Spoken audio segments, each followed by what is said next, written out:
കൂട്ടുകാരെ നമസ്കാരം. മെട്രോ വ്ളോഗറിൻ്റെ വീഡിയോയിലേക്ക് എല്ലാവർക്കും സ്വാഗതം.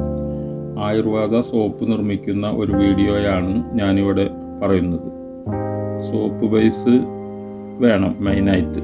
അതുകൂടാതെ ആയുർവേദത്തിലെ പുതിന, കറ്റാർവാഴ, തുളസി, മഞ്ഞൾ എന്നിവയാണ് സോപ്പിലേക്കായിട്ട് ചേർക്കുന്നത്.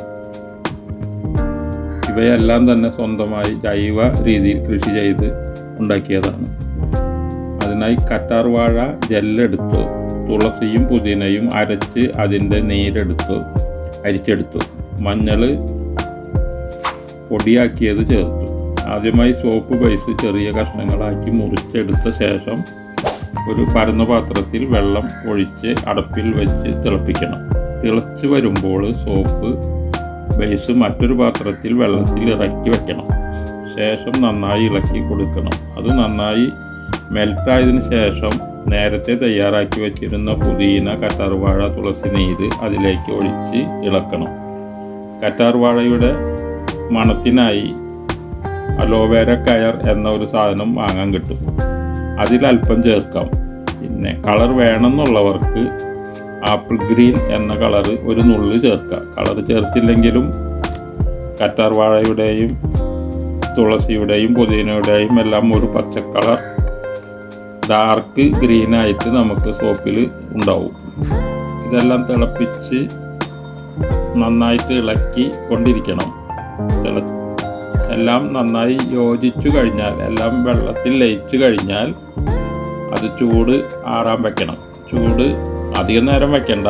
ചൂട് ആറിക്കഴിഞ്ഞാൽ ഉടനെ മോൾഡിലേക്ക് ഇത് ഒഴിക്കാം. മോൾഡ് വാങ്ങാൻ കിട്ടും. അതല്ലാന്നുണ്ടെങ്കിൽ നമ്മൾക്ക് മോൾഡിന് പകരം ചെറിയ ചെറിയ സ്റ്റീലിൻ്റെ പാത്രങ്ങളോ അത് ഏതിലായാലും ഒഴിച്ചാൽ മതി. അത് ഒഴിക്കുമ്പോൾ കുറച്ച് ഓയിൽ അതിൽ ഒന്ന് പുരട്ടി കൊടുക്കണം. ആ ഓയിൽ പുരട്ടി കൊടുക്കുന്നത് നമുക്ക് ഈ സോപ്പ് അതിൽ നിന്ന് ഇങ്ങോട്ട് വിട്ടു പോരാൻ വേണ്ടിയിട്ടാണ്. ഏകദേശം ഒരു 2.5 മണിക്കൂറോളം കഴിയുമ്പോൾ ഈ സോപ്പ് കുറച്ച് കട്ടിയാവും. കട്ടിയായതിന് ശേഷം നമ്മൾ മോൾഡിൽ നിന്ന് അത് പുറത്തെടുത്ത് ബട്ടർ പേപ്പറിൽ പൊതിഞ്ഞ് സൂക്ഷിക്കാം.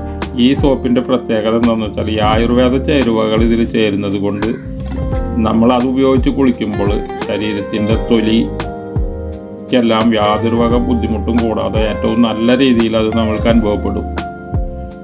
തലയിലും തേക്കാം. തലയിലും മുടിക്കും വളരെ നല്ലതാണ്. കറ്റാർവാഴ, തുളസി, പുതിന ഇതെല്ലാം ശരീരത്തിന് വളരെ ഗുണം ചെയ്യുന്ന സാധനങ്ങളാണ്. അത് ചേർത്തുണ്ടാക്കുന്നത് കൊണ്ട് ഇത് വളരെ ആരോഗ്യപരമായ ഒരു ആയുർവേദ സോപ്പായിട്ട് നമുക്ക് ഉപയോഗിക്കാം. ഇങ്ങനെയാണ് ഈ സോപ്പ് ഉണ്ടാക്കുന്നത്. ഞാനുണ്ടാക്കിയത് 1.5 കിലോ സോപ്പ് ബേസ് ഉപയോഗിച്ച് ഉണ്ടാക്കിയപ്പോൾ ഏകദേശം എനിക്ക് ഒരു 23 പീസ്, അതിന് ഏകദേശം 80-90 ഗ്രാമോളം തൂക്കം വരുന്ന 23 പീസ് സോപ്പാണ് ഉണ്ടായത്. നിങ്ങളും ഓരോരുത്തരും ഇത് ഉണ്ടാക്കി നോക്കാൻ ശ്രമിക്കണം. എൻ്റെ വീഡിയോ കാണുന്നവർ അതൊന്ന് ഫോളോ ചെയ്യാനും ലൈക്ക് ചെയ്യാനും മറക്കാതിരിക്കുക.